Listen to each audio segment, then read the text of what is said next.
Hello friends, good morning. खम्बागड़ी, कैसे हैं आप सभी। मैं मासूदा परवीन एक बार फिर से हाजिर हूँ आप सभी के बीच में। और दोस्तों, कल हम पढ़ रहे थे राजस्थान इतिहास के अंतर्गत प्राचीन सभ्यताओं के बारे में। यहाँ हमने कल कालीबंगा के बारे में पढ़ना शुरू किया और आज हम पढ़ेंगे कालीबंगा से प्राप्त उत्खनन सामग्री के बारे में। तो दोस्तों, कल हमने पढ़ा था कि कालीबंगा की खोज 1952 में अमलानंद घोष के द्वारा की गई, जबकि इसके बारे में सबसे पहले जानकारी टेसीटोरी ने दी थी तथा उत्खनन कार्य बी लाल और बी थापर द्वारा 1961 टू 1969 तक करवाया गया। यहाँ पर उत्खनन सामग्री के अंतर्गत हमने पढ़ा 2 टीले मिले, जिसमें से एक नगर टीला और दूसरा दुर्ग टीला था। उसके आगे आज हम पढ़ेंगे और भी। तो देखिए, आज जो हमारा टॉपिक रहेगा वह है कालीबंगा सभ्यता से प्राप्त उत्खनन सामग्री। तो दोस्तों, कल हमने पढ़ा कि कालीबंगा में 2 टीले मिले, जिसे एक नगर टीला और दूसरे को दुर्ग टीला कहा गया। नगर टीले में नगर के लोग रहा करते थे या सामान्य लोग रहा करते थे, जबकि दुर्ग टीले के अंतर्गत जो पुरोहित या उच्च वर्ग रहा करता था। इसके अलावा यहाँ पर उत्खनन में 3 टीले और मिले हैं। इन 3 टीलों को नाम दिया गया। इस तरह से आपको टीले दिखाई देंगे। ये 3 टीले हैं। इसमें से KLB, इसका नाम रखा गया KLB1 और ये KLB2 और ये KLB3। ये 3 टीले भी आपको खुदाई के दौरान देखने को मिलेंगे। ये हमें कहाँ से प्राप्त हुए? कालीबंगा से। यहाँ पर लकड़ी की नाली का साक्ष्य मिला है। लकड़ी की नाली का साक्ष्य विश्व की एकमात्र जो है लकड़ी की नाली का साक्ष्य कहाँ से प्राप्त होता है? कालीबंगा से। देखिए, जब हम सिंधु घाटी सभ्यता के बारे में पढ़ते हैं तो सिंधु घाटी सभ्यता प्रसिद्ध किस लिए थी? जल निकासी के लिए और सड़कों के लिए प्रसिद्ध थी। तो दोस्तों, लकड़ी की नाली का एकमात्र साक्ष्य आपको कहाँ पर देखने के लिए मिलेगा? तो लकड़ी की नाली का साक्ष्य आपको दिखाई देता है कहाँ से? कालीबंगा से। ये विश्व का एकमात्र है, यह भी आपको ध्यान रखना है। फिर उसके बाद यहाँ पर मकान जो है, मकान की नींव में दरारें देखने को मिलती है। यहाँ क्या दिखाई दे रहा है? मकान की नींव में दरारें। और ये दरारें किस ओर संकेत कर रही है कि ये दरारें क्यों पड़ी? तो ये दरारें इसलिए पड़ी क्योंकि यहाँ पर क्या आया था? भूकंप। तो विश्व में एकमात्र भूकंप का साक्ष्य हमें कहाँ से देखने के लिए मिलता है? तो हमें क्या बताना है? यह भी हमें कहाँ से दिखाई देता है? कालीबंगा से ही देखने को मिलता है। इसके अतिरिक्त अगर हम पढ़ते हैं तो दोस्तों, एक तो लकड़ी की नाली विश्व की एकमात्र हो गई, दूसरा मकान की नींव में जो है दरारें हैं। मिश्रित जो कृषि है उसका साक्ष्य भी कहाँ से मिलता है? कालीबंगा जो कि सिंधु सभ्यता का प्रमुख स्थल है।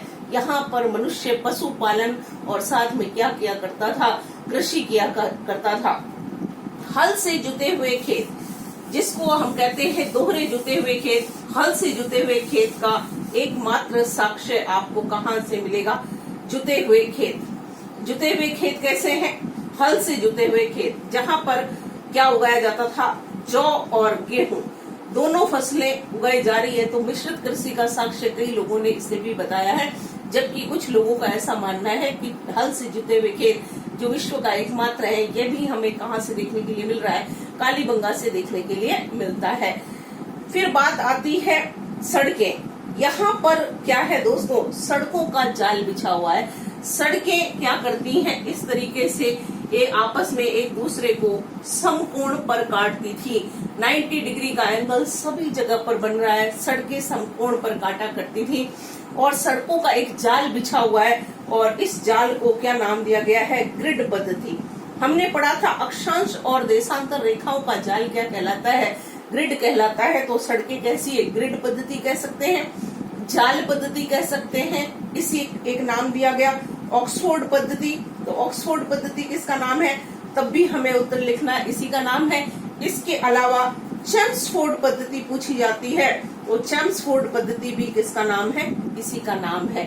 देखिए फ्रेंड्स, ये थी सड़कें। सड़कें बड़ी चौड़ी हुआ करती थी। सड़क के किनारे मकान हुआ करते थे। यह बात और थी कि मकान के जो गेट थे या प्रवेश द्वार थे वो कहाँ की ओर खुलते थे? पीछे की ओर खुलते थे, मेन सड़क की ओर नहीं खुलते थे। तो जुते हुए खेत का साक्ष्य कहाँ से मिल रहा है? जहाँ जौ और गेहूं की खेती की जा रही है वो कालीबंगा है। दूसरा, सड़कें मिली हैं। सड़कें बहुत चौड़ी थी, समकोण पर काटती थी और सड़कों का जाल जो था उसे हमने नाम दिया ग्रिड पद्धति, ऑक्सफोर्ड पद्धति, चैम्सफोर्ड पद्धति, सब एक ही है। ये आपके है सड़कें, कहाँ की? कालीबंगा की। इसके बाद हम देखते हैं, देखिए दोस्तों, यहाँ पर खुदाई में 7 यज्ञ कुंड मिले हैं। अब आप चाहें तो इसे यज्ञ कुंड कह दीजिए, हवन वेदिकाएं कह दीजिए, एक ही बात है। हवन किया करते थे, इस बात का साक्ष्य हमें कहाँ से मिलता है? इस बात का साक्ष्य हमें यहाँ से मिलता है। यहाँ 7 यज्ञ कुंड या अग्नि वेदिकाएं भी मिलती हैं। बलि प्रथा का साक्ष्य भी हमें यहाँ पर देखने के लिए मिलता है। यहाँ पर राख जो है, राख के ढेर मिले हैं, उसमें हड्डियां वगैरह मिली है, तो लोगों ने क्या कहा? बलि प्रथा विद्यमान थी। और सिंधु घाटी सभ्यता में एक ऐसी मुहर भी मिली है जहाँ पर एक आदमी क्या कर रहा है, एक जानवर को लेकर खड़ा है और उसके एक हाथ में छुरा दिखाया गया है या चाकू जैसा कुछ दिखाया गया है, अर्थात वो उसकी क्या कर रहा है? बलि चढ़ाने के लिए जा रहा है। तो बलि प्रथा का साक्ष्य भी आपको कहाँ से देखने के लिए मिलता है? यहाँ से। चिरायु कब्र, यहाँ एक अलग प्रकार की कब्र मिलती है। देखिए दोस्तों, कब्र कैसी होती थी? चौकोर। इन्होंने कैसी कब्र बनाई है? इन्होंने कब्र बनाई अंडाकार। अंडाकार कब्र क्या कहलाती है? चिरायु कब्र के नाम से जानी जाती है। अंडाकार कब्र को क्या नाम दिया गया है? चिरायु कब्र नाम दिया गया है। ये भी यहाँ से मिली है। फिर स्वास्तिक का चिन्ह, स्वास्तिक का चिन्ह आपको कहाँ से देखने के लिए मिलता है? वह भी आपको कालीबंगा से देखने के लिए मिलता है। स्वास्तिक चिन्ह का प्रयोग लोग किस लिए किया करते थे? वास्तु दोष को दूर करने के लिए लोग इसका प्रयोग किया करते थे। किसका? स्वास्तिक का। हमारे मारवाड़ी भाषा में कहते हैं ना साखिया, वही है ये स्वास्तिक। उसका प्रयोग किस लिए हो रहा है? वास्तु दोष को मिटाने के लिए।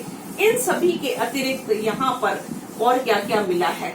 यहाँ पर मिला है सूती कपड़े में लिपटा उस्तरा।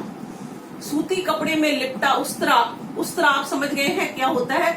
शेविंग नाइफ, जो पुरुष दाढ़ी बनाने के लिए यूज किया करते हैं। तो सूती कपड़े में लिपटा उस्तरा कहाँ से प्राप्त हो रहा है? कालीबंगा से। अर्थात यहाँ के लोग बड़ी बड़ी दाढ़ी नहीं रखते थे, क्लीन शेव रखते थे और किसका यूज किया करते थे? शेविंग नाइफ या उस तरह का यूज किया करते थे। उसके बाद देखिए, सूती कपड़े में उस लिपटा उस्तरा मिला, मिट्टी का पैमाना मिला है। पैमाना मीन्स स्केल, नापने के लिए जो स्केल यूज करते हैं वो मिली है। फिर छोटी छोटी चीजें आप पढ़ते हैं तो देखिए, मूंगे मिले हैं, मणिके मिले हैं, तांबे के आभूषण मिले हैं। ये सारी चीजें आपको, पिन्ने मिली है, पिन्स यूज करते थे, ये सारी की सारी आपको देखने के लिए मिलेगी।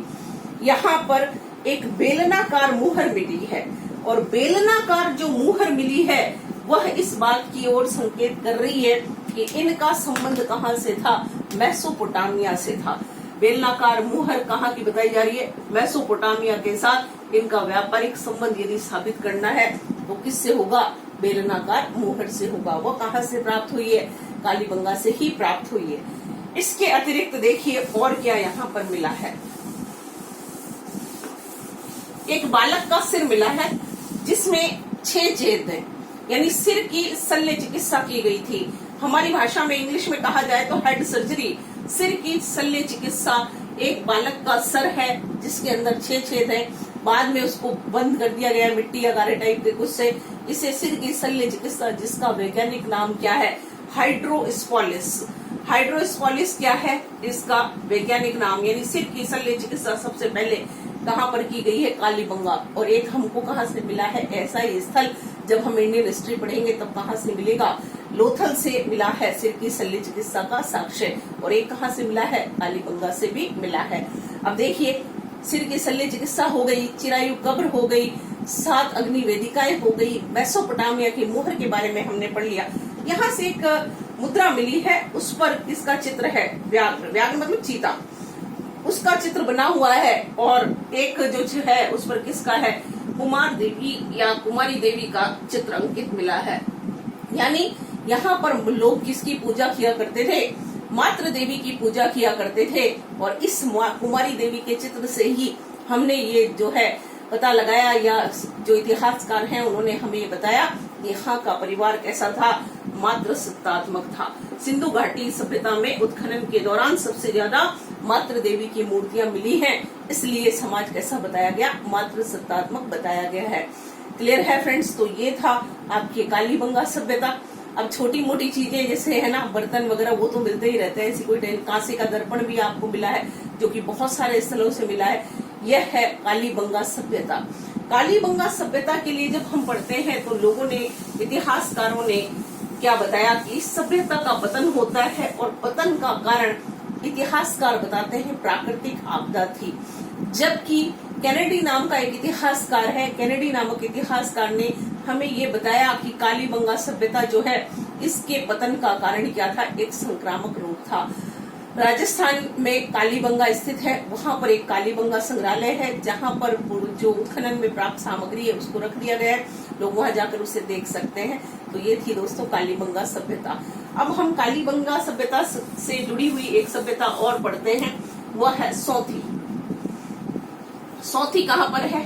बीकानेर में। बीकानेर में स्थित इस सभ्यता, बीकानेर में स्थित है कौन सी सभ्यता? सौंथी सभ्यता। बहुत छोटी सी है दोस्तों, फिर भी पढ़ना जरूरी है, पढ़ लेते हैं क्योंकि एग्जाम पटवारी का भी है, पुलिस का भी है और भी बहुत सारे एग्जाम्स होने हैं। तो सौंथी कहाँ पर स्थित है? बीकानेर में स्थित है। सौंथी स्थल की खोज 1953 में किसने की है? ए घोष। वही जिन्होंने कालीबंगा की खोज की थी वही अमलानंद घोष हैं, जिन्होंने किसकी खोज की? 1953 में सौंथी की खोज की है। सौंथी को क्या कहा जाता है? ऐसे ही प्रश्न पूछे जाएंगे आपको, बाकी विशेष तो कुछ नहीं है। इससे कहा जाता है कालीबंगा प्रथम, और इसे ही क्या नाम दिया गया? कालीबंगा का उद्गम स्थल।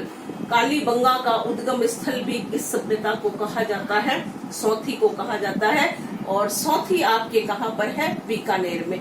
बीकानेर में सौंथी के अतिरिक्त सावणिया और पुंगल, सावणिया और पुंगल नाम के जो दो स्थल हैं, यह भी प्राचीन सभ्यताओं से संबंधित है।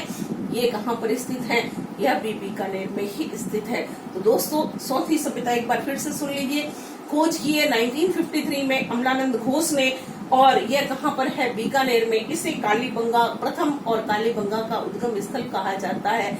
बीकानेर में सावणिया और पुंगल नामक स्थल भी किससे जुड़े हुए हैं? प्राचीन सभ्यताओं से जुड़े हुए हैं। सौंथी में भी बहुत सारी सामग्री जैसे कि कालीबंगा में मिली है, वैसे आपको कहाँ पर मिलती है? सौंथी में मिलती है।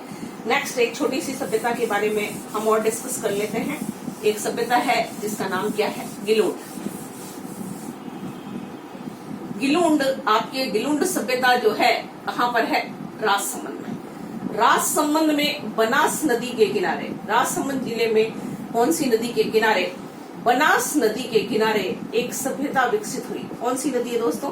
बनास नदी के किनारे। इस सभ्यता की खोज 1957 और 58 में ब्रजवासी लाल ने की थी। बीबी लाल, जिसको बीबी लाल भी लिखा जाता है, ब्रजवासी लाल द्वारा गिलुंड सभ्यता की खोज की गई 1957-58 में। यह सभ्यता का स्थल राजसमंद जिले में बनास नदी के किनारे स्थित। इस सभ्यता की एक ही विशेषता है, वह आपको बता देती हूँ। गिलुंड सभ्यता की विशेषता क्या है? तो दोस्तों गिलुंड सभ्यता की विशेषता क्या है? यहाँ क्रीम और कैसे रंग के बर्तन मिले हैं? काले रंग के जो हैं, काले रंग के चित्रित जो बर्तन हैं या पात्र हैं, उस पर चकतेदार हिरण या चिकतेदार लिखा हुआ मिलेगा। चिकतेदार हरिण प्रकाश में आए, यानी काले और क्रीम रंग के बर्तन पर स्पॉटेड जो हिरण है वो आपको देखने के लिए मिलते हैं। ये किस सभ्यता की विशेषता है? तो आपको उत्तर लिखना है गिलुंड सभ्यता की। दोस्तों कल फिर मिलते हैं, पढ़ेंगे आहड़ सभ्यता, गणेश्वर सभ्यता, बहुत सारी सभ्यताएं हैं उनके बारे में। Thank you very much. See you tomorrow. Bye bye, take care.